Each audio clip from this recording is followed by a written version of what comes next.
오늘의 말씀을 봉독해 드리겠습니다. 창세기 25장 1절에서 11절 말씀까지 되겠습니다. 25장 1절에서 11절 말씀, 하나님의 말씀입니다. 아브라함이 후처를 맞이하였으니 그의 이름은 구드라라.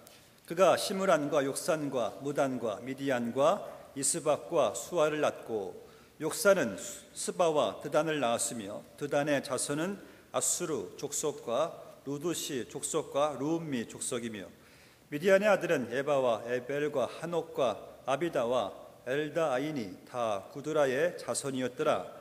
아브라함이 이삭에게 자기의 모든 소유를 주었고 자기 서자들에게도 재산을 주어 자기 생전에 그들로 하여금 자기 아들 이삭을 떠나 동방 곧 동쪽 땅으로 가게 하였더라. 아브라함의 향년이 175세라. 그의 나이가 높고 늙어서 기운이 다하여 죽어 자기 열조에게로 돌아가매 그의 아들들인 이삭과 이스마엘이 그를 마므레 앞 헷족속 소알의 아들 에브론의 밭에 있는 막벨라 굴에 장사하였으니 이것은 아브라함이 헷족속에게서 산 밭이라. 아브라함과 그의 아내 사라가 거기 장사되니라. 아브라함이 죽은 후에 하나님이 그의 아들 이삭에게 복을 주셨고 이삭은 브엘라헤로 이 근처에 거주하였더라. 아멘.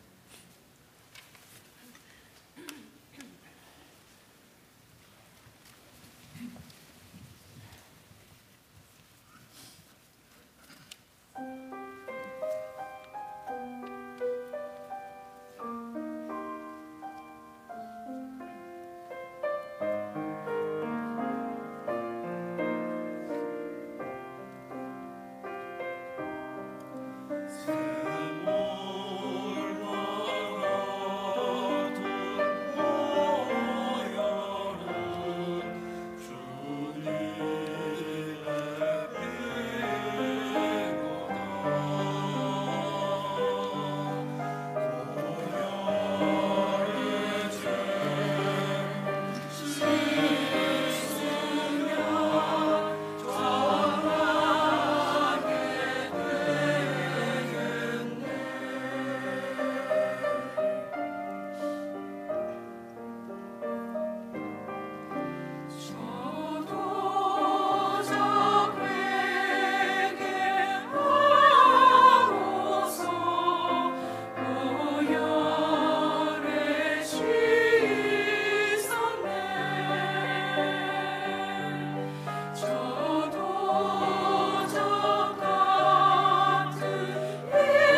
주님의 성령 지금 이곳에 임하소서.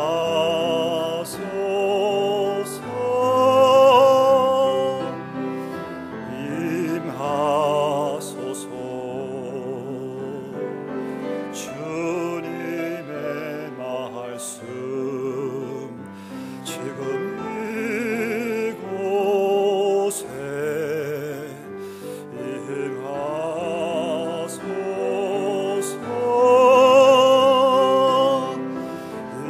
임하소서. 할렐루야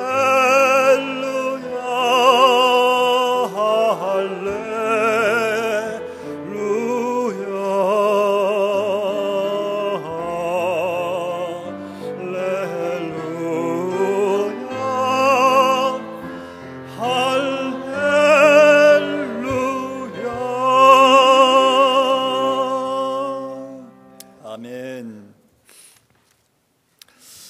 우리는 지난 6주 동안 여러분들은 이 아브라함의 믿음의 인생 여정 시리즈 말씀을 들으셨습니다. 아브라함이 하나님께서 그를 우상의 도시에서 정말 불러주셔가지고 그러하여금 큰 민족을 이루게 하시는 아브라함과 함께 믿음의 인생 여정을 시작하신 하나님을 우리가 보게 됩니다. 우리 또한 하나님께서 여러분들을 죄와 허물 가운데 있을 때 우리를 불러주셔서 주님과 함께 믿음의 인생 여정을 떠나게 해 주셨습니다. 오늘 말씀은 이제 여러분들이 아브라함의 믿음 인생 여정이 마치고 이제 그를 여러분들이 보내드려야 합니다. 아브라함의 믿음의 인생 여정의 이제 결산, 마치 그의 임종 예배를 드리는 그러한 마음 같습니다. 아브라함이 어떻게 그 인생을 마쳤는가를 통해서 우리 또한 어떻게 이 믿음의 인생 여정을 우리가 마치게 될 것인가를 몇 가지 교훈을 얻게 되기를 바랍니다. 인디애나주에요, 한 묘지에 다음과 같은 비문이 새겨져 오래된 비석이 있습니다. 이런 내용이 새겨져 있습니다. 내 곁을 지나는 낯선이여 잠시 멈추어 서시오. 나도 한때는 지금의 당신과 같았다오. 언젠가 당신도 나와 같아질 것이요. 그러니 죽음을 준비하고 나를 따르시오. 이것을 본 어떤 사람이 이렇게 또 써놓았습니다. 나는 무턱대고 당신을 따를 수 없어. 당신이 어느 길로 갔는지를 알기 전까지는. 참 둘 다 아주 의미심장한 내용입니다. 우리가 여기서 두 가지 중요한 교훈을 발견하는데, 우리 또한 그 앞서간 고인들처럼 우리도 그들이 가는 그러한 죽음이란 그 문을 통과해야 한다는 말씀이에요. 근데 두 번째 주는 교훈은 무턱대고 따라갈 수가 없는 것이, 그 고인이 어떠한 죽음을 맞이하였고 또 죽음 후에 어디로 갔는지를 알 수가 없다면은 무턱대고 따라갈 수가 없다는 또 교훈이 우리에게 주어지고 있습니다. 1940년 초반에 이제 한참 그 경제공황 때였습니다. 실업자가 너무나 많았을 때 한 영화관에서 너무 장사가 안 되니까 아이디어를 냈습니다. 어느 날 그 영화관 입구에 큰 사인을 걸어 놓습니다. 입장 무료. 그러니까 많은 실업자들이 심심하고 또 이 지루함도 달랠 겸 그냥 아예 그 영화관에 꽉 찼어요. 꽉 들어가서 그냥 영화 상영을 하고 밖에 나오는데, 그 출구에 건장한 청년들이 딱 그냥 거기 막고 서 있으면서 나가는 사람들한테 이 돈을 받는 거예요. 사람들이 항의합니다. 입장은 무료인데 이게 무슨 일입니까? 하니까 그들이 하는 말이, 입장은 무료인데 퇴장은 무료가 아닙니다 라고 퇴장료를 받았다고 합니다. 그 만약 우리 인생에도 입장료와 퇴장료가 있다면 과연 인생은 어떨까라는 생각을 해봅니다. 저는 인생이요, 더 이 퇴장료의 가치를 두고 싶습니다. 왜냐하면 현재 우리가 사는 것은 각각 자유지만은 언젠간 여러분들이 반드시 이 퇴장료에 대한 삶의 결산을 우리가 치러야 되기 때문이에요. 그러므로 훗날 주님이 부르시는 그날에 내가 치를 그 퇴장료, 그 계산을 생각해 보면서 우리가 사는 것이 바른 신앙생활이 아닌가라는 생각을 해 봅니다.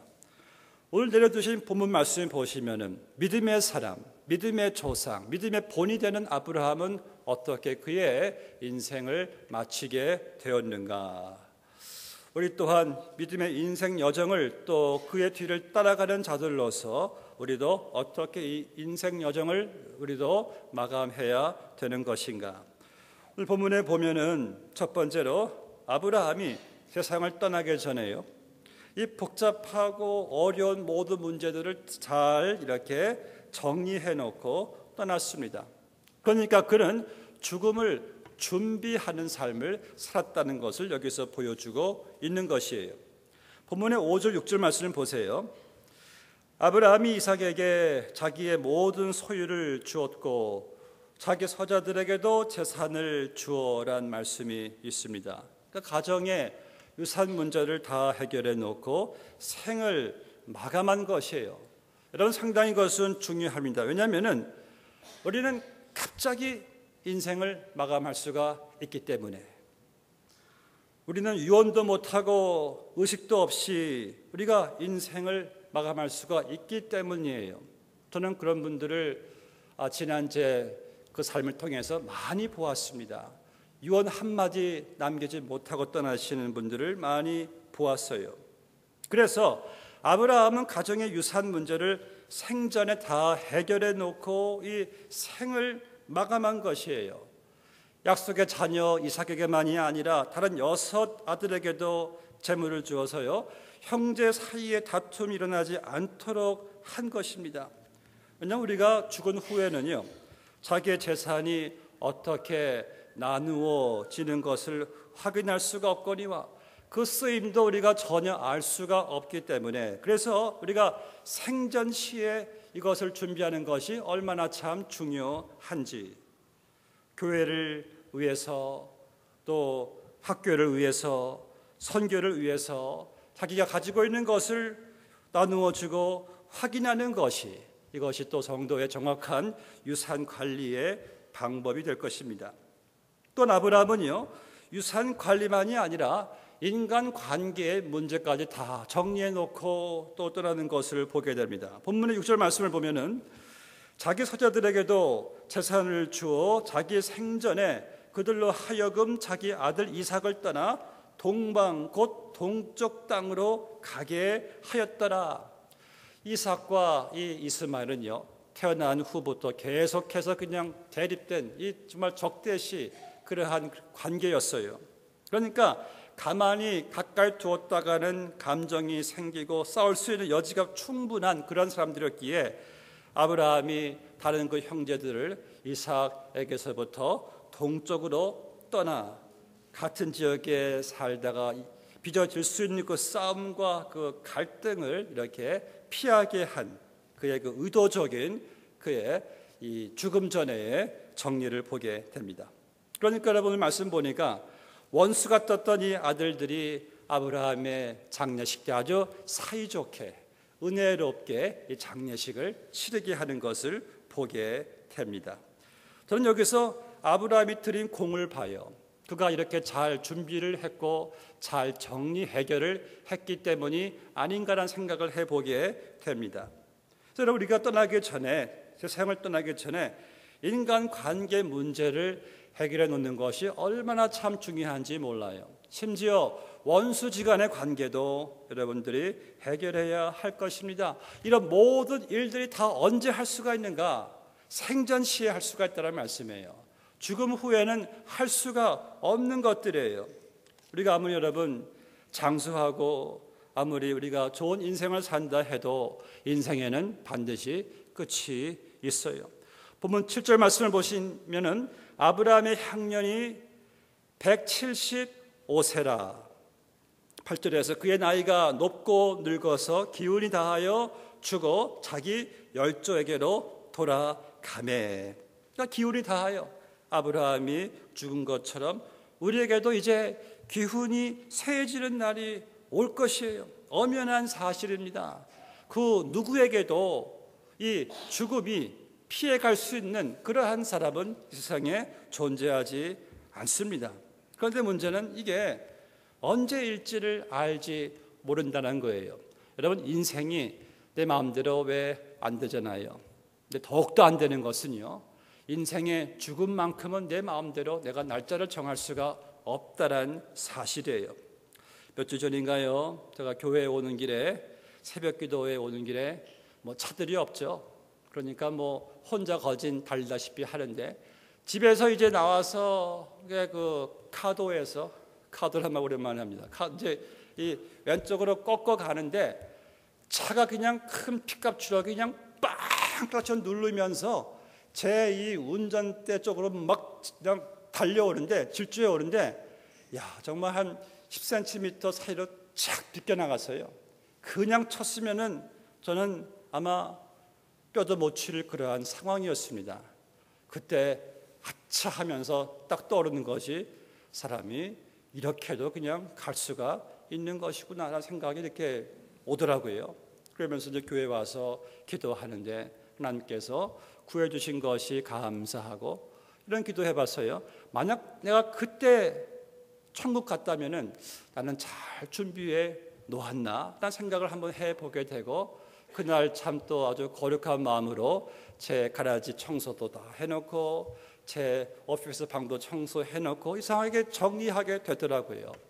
이 정리하는 것, 준비하는 것이 떠오르게 되었습니다. 그래서 그러는 와중에 또 떠오르는 것이, 이 유서를 또 여러분들이 또 작성하는 것이 얼마나 참 중요한지. 미국 사람들은요, 유서를 많이 씁니다. 결혼하고부터 유서를 쓰는 사람들이 많아요. 나이를 떠나서요. 그런데 특히 한국 사람만이 유서를 조금 기피한답니다. 좀 죽는다는 것이 조금 불쾌한지, 아니면 본인은 죽는지를 모르고 살아가는지 별로 유서를 쓰는 분들이 그렇게 많지를 않대요. 이런 유서를 쓸 때 장점이 있습니다. 무엇입니까? 나의 여러 가지 유산, 재물, 믿음의 교훈들을 미리 우리가 준비할 수가 있고, 그리고 유서를 내가 썼을 때에 나의 삶을 보다 더 진지하게 바라볼 수가 있다는 것이에요. 어느 그 미국 목사님인데 항상 유언장을 2장을 준비해 놓고, 한 장은 집에 자기 부인이 볼 수 있는 자리에 집어넣고, 한 장은 카페에 가서 자기 지갑에 넣고 다닌대요. 저희 교회도 몇 분 유서를 쓰신 분이 있습니다. 제가 들은 얘기는 삶이 진지해진대요. 여러분, 왜 그런지 아세요? 어떻게 죽을지를 배운 사람들은요, 어떻게 살지를 배운 사람들이에요. 중요합니다.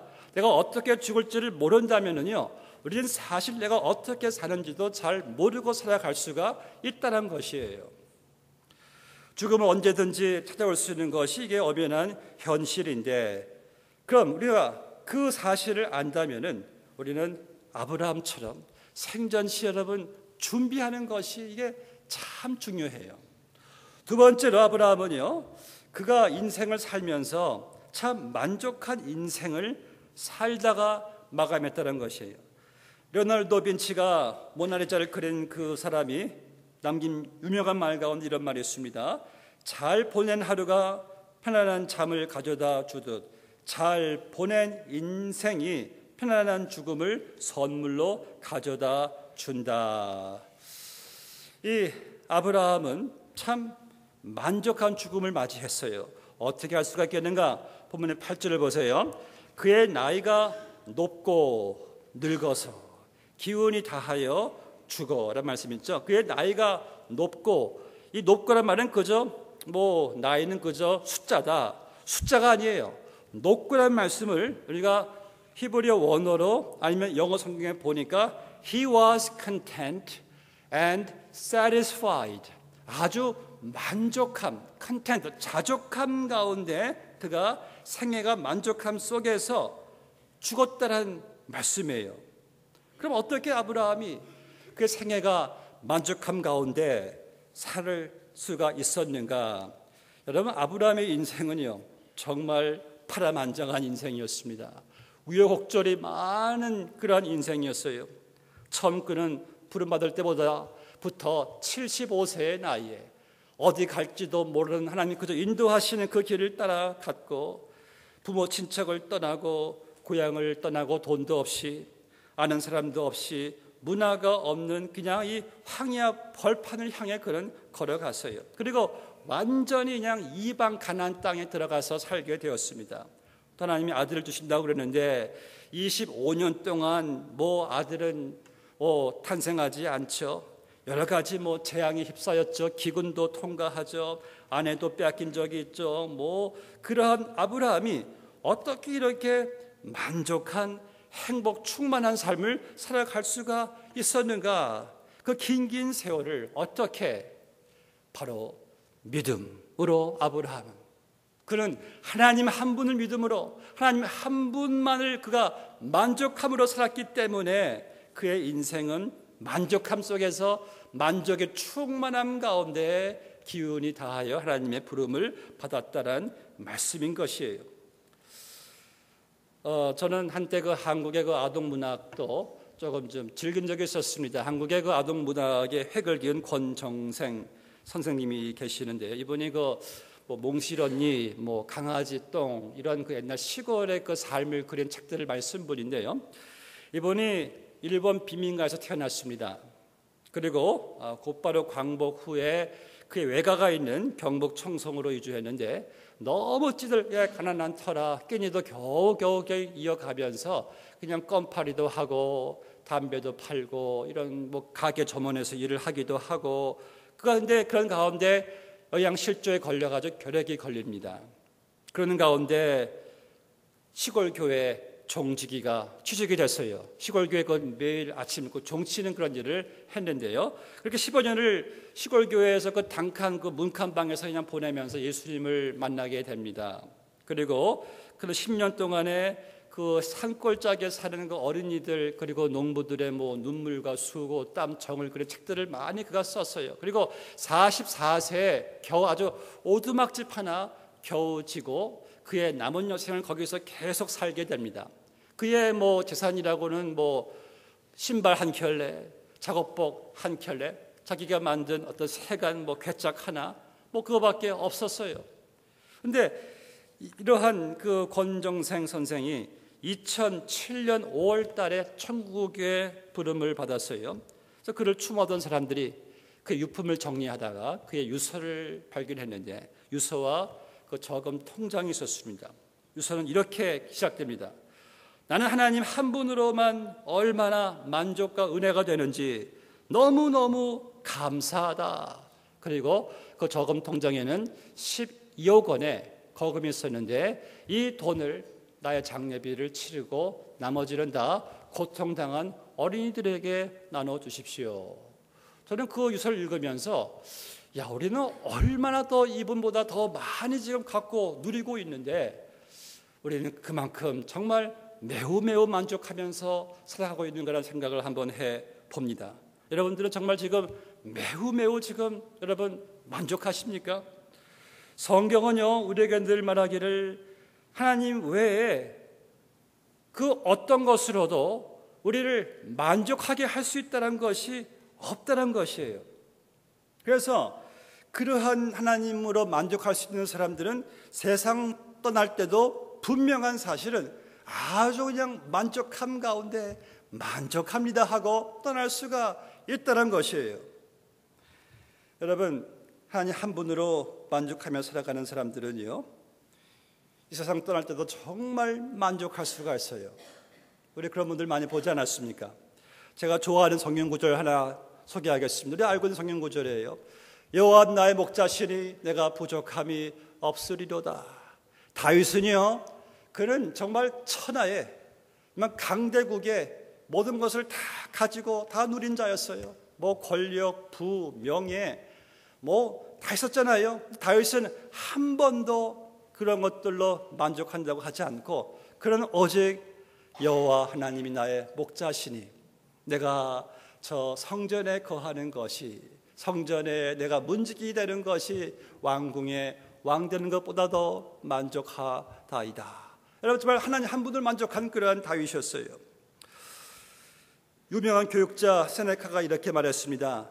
만약 당신이 지금 가지고 있는 것에 만족하지 못한다면 당신은 전 세계를 송두리째 가져도 만족하지 못할 것이다. 맞는 말이에요. 우리 생각에는 저것만 내가 갖게 되면은, 저것만 추진돼 가지고 잘 되면은, 내가 여기까지만 소유하면은 나는 만족할 텐데, 여러분 한번 저하고 딜 해볼까요? 만족할 사람이 세상에 한 명도 없습니다. 왜요? 우리 인간이 가지고 있는 이 영혼의 마음구멍이 이게 얼마나 큰지 한도 끝도 없어요. 아무리 가져도, 아무리 채워도, 누려도 이상하게 영혼은 채워지질 않습니다. 만족이 안 돼요. 왜요?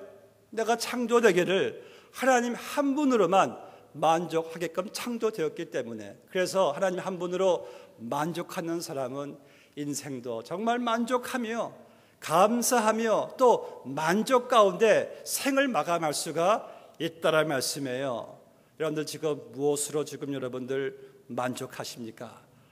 하나님 한 분으로 만족하시기를 주 이름으로 축원합니다. 아브라함은요, 자기가 죽어서 갈 곳을 준비하고 죽음을 맞이하였어요. 너무나 중요합니다. 8절 말씀 보니까 그의 나이가 높고 늙어서 기운이 다하여 죽어 자기 열조에게로 돌아가매. 본인이 돌아갈 집을 그가 알고 살았다는 것이 이게 얼마나 참 중요한지. 여러분이요, 우리가 이 땅에서 살아가는 인생이 이게 나그네 인생이 아닙니까? 나그네에게 돌아갈 집이 없다는 것은 정말 이거 허망한 인생이에요.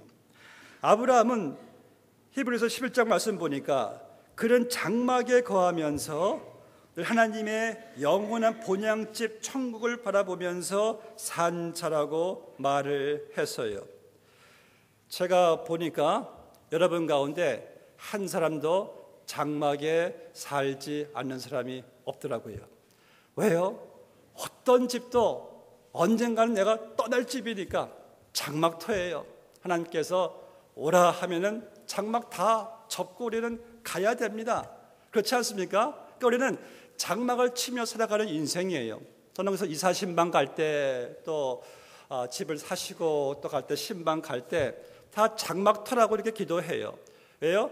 이 장막은 천국 가는 동안에 내게 주어진 임시 집이기 때문에 장막터가 아니겠습니까?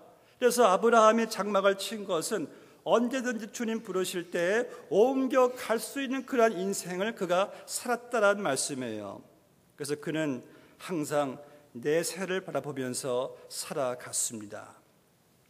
요즘은 그 전자제품 살 때마다 항상 그들 요구하는 것이 이 제품에 보험을 들라고 그러죠. 그러면은 뭐 1년 내지 뭐 3년 동안 뭐 깨져도 바꿔준다.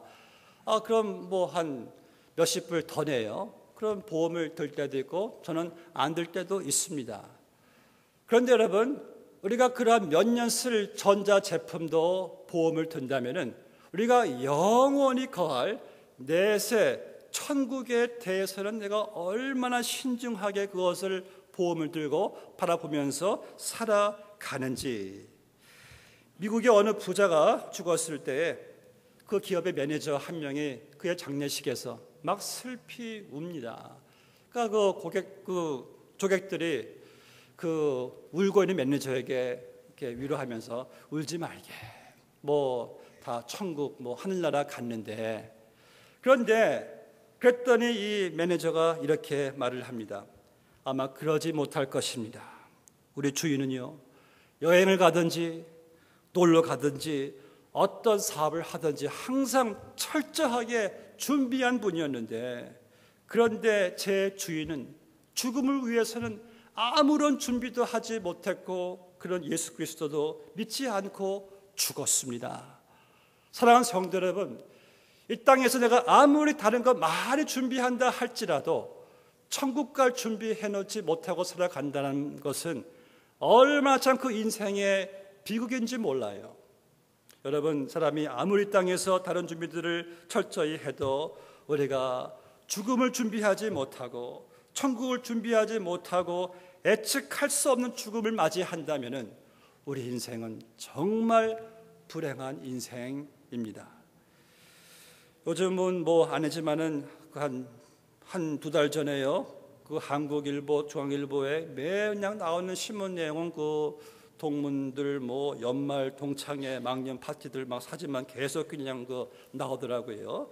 막 동창끼리 만나서 막 얼싸 안고 막 춤추고 너무 좋은 사진들을 보는데, 그러한 그 망년 파티가 있으면 항상 몇 달 전부터 준비하죠. 뭐 옷도 사놓고 시간도 준비해놓고 또 병원에 가서 또 주름살도 핀다고 하기도 하고 미용도 하고 다 준비를 한대요. 그 하루 만나서 신나게 흥겹게 행복하게 기쁘게 좀 보내려고. 그런데 우리에게 있어서 가장 정말 영원히 행복하고 기뻐할 수 있는 그러한 그 시간은 언제가 될 것인가? 성경은 말하기를 바로 예수님 만날 때, 내가 이 세상을 떠나 주님 만날 때만큼 충만한 기쁨은 없다라고 성경은 말씀하고 있습니다. 우리는 그날을 위해서 준비하면서 살아가고 있는지 생각해 보시자고요. 아브라함의 그 믿음의 인생 여정길을 한번 따라가 보시면은요, 그는 항상 습관적으로 하는 게 있어요. 장막을 다 친 다음에 그 옆에 어털 제단을 또 쌓고 하나님을 바라보고 하나님의 이름을 그가 불렀다 그랬습니다. 그는 항상 단을 쌓으면서 인생 여정을 살아간 자들이에요. 항상 하나님을 가까이 하면서 살아갔다는 말씀이에요. 이사 갈 때마다 항상 단을 또 쌓고 쌓았습니다. 이것은 무엇을 보여주는가? 그가 비록 이 땅에 장막을 치고 살고는 있지만은 그의 포커스는, 그의 목표는 항상 저 영원한 본향집 천국이었다는 말씀을 보여주고 있습니다. 여러분들은 그러면 나에게는 항상 제단이 있는가? 여러분들은 하나님을 얼마나 가까이 하면서 살아가십니까? 인생 여정을 살아가면서 하나님의 말씀의 제단, 기도 생활의 제단, 교회의 제단. 아브라함 보니까요, 그가 단을 쌓을 때마다 본문 말씀만 쭉 보면니까 이방인들이 거기 살았더라 그래서요. 그러니까 사람들이 아브라함이 개굴어서 제단 쌓는 것을 그들이 보고, 심지어 그 땅에 아비멜렉 왕까지 아브라함이 믿는 하나님을 그가 믿고자 나오는 것을 보게 돼요. 그러니까 아브라함은 살아가면서 이방인들에게 하나님을 증거하는 삶을, 그러한 제단이 그에게 있었다는 말씀이에요. 그렇게 살았을 때에 그의 인생 마감, 여러분 얼마나 참 복되었습니까? 여러분들은 얼마나 하나님을 가까이 하면서, 말씀을 가까이 하면서, 기도를 가까이 하면서, 교회를 가까이 하면서 살아갑니까? 그러한 가운데 하나님 부르실 때에 얼마나 참 우리에게 복이 되겠습니까? 반면에 이러한 모든 복들을 멀리 하면서 살아갈 때에 어느 날 내 인생이 마감이 올 때에 나는 과연 어떻게 주의 부름을 받게 될지. 사랑하는 성도 여러분, 믿음의 인생 여정 항상 하나님을 가까이 하시면서 살아가시기를 주의 이름으로 축원합니다. 마지막으로 아브라함은요, 남에게 복이 되는 삶을 살았어요. 그 복을 이웃과 자녀에게 남기고 세상을 떠났어요. 본문의 11절 말씀 보세요. 아브라함이 죽은 후에 하나님이 그의 아들 이삭에게 복을 주었고 이삭은 브엘라헤로 이 근처에 거주하였더라. 아브라함은 자기의 복을 잘 패스하고 죽었어요. 창세기 12장 말씀 보시면 하나님이 아브라함을 부르실 때 너는 축복의 근원, 축복의 통로가 될 것이다. 너로 인하여 모든 민족이 복을 받게 될 것이다. 그러니까 그의 인생은 자기 혼자 잘 먹고 잘 살고 잘 되는 인생이 아니라 많은 민족들에게 복이 되는 인생을 그가 살고 죽었다는 말씀이에요. 그러니까 다음 세대에게 그의 인생이 축복이 패스가 되는 것을 보게 됩니다. 여러분, 이 머물러 있는 것은요, 복이 아닙니다. 내가 지금 가지고 있는 것은 복이 아니에요. 절대 아니에요. 복은 머물러 있지 않습니다. 복은 내가 갖고 있는 것이 아니에요. 복은 나누어질 때, 이게 패스가 될 때 진정한 이게 복이라는 말씀이에요. 그럼 내가 인생 여정을 마감할 때에 나의 삶의 평가 기준은 과연 무엇이 될까? 내가 믿는 예수 그리스도를 통하여 내가 살면서 얼마나 많은 사람들에게 복이 되었는가가 여러분들의 마지막 결산 때에 아마 증거가 표준이 될 줄로 믿습니다. 말씀 맺겠습니다. 우리가 생각하는 것보다도 빨리 인생을 결산할 수 있는 순간이 찾아올지 모릅니다. 근데 우리는 그 순간이 찾아온다 할지라도 여러분들은 잘 준비된 삶을 살아가시기를 바랍니다. 잘 정리하시는 삶을 살아가시기를 바랍니다. 그리고 그때가 올 때 아차가 아니라 지금까지 천국 바라보면서 살아갔는데 그때가 온들 무엇이 두렵겠습니까? 할렐루야죠. 하나님, I'm coming home. 얼마나 기쁜 날이에요. 또 내가 세상을 떠날 때에 마치 오늘 이삭과 그 식구들 다 모여서 아브라함의 복을 그들이 받은 것처럼 여러분들도 많은 복을 많이 남겨두시고 주님 부르심 받으시기를 주의 이름으로 축원합니다. 같이 기도하시겠습니다. 아버지 하나님 감사합니다. 믿음의 인생 여정, 저희들도 아브라함처럼 이 땅을 지나가다가 우리도 이 여정의 결산 마감할 때를 우리도 바라봅니다. 하나님, 저희들이 이 땅을 주님과 함께 지나가면서 늘 지혜롭게 잘 준비하는 청지기의 삶 되게 하여 주시옵시고, 우리가 장막을 치고 동시에 주님을 가까이 하는 이 제단이 말씀의 제단, 기도의 제단, 교회의 제단, 섬김의 제단, 선교의 제단이 늘 우리 가운데 있게 하여 주시옵시고, 또한 이 땅에 있는 동안에 주님 주신 복을 힘껏 많이 나누며 주를 따라갈 수 있는 우리 모두가 다 되게 하여 주시옵소서. 주여 감사하며 주님의 이름으로 기도하옵나이다. 아멘.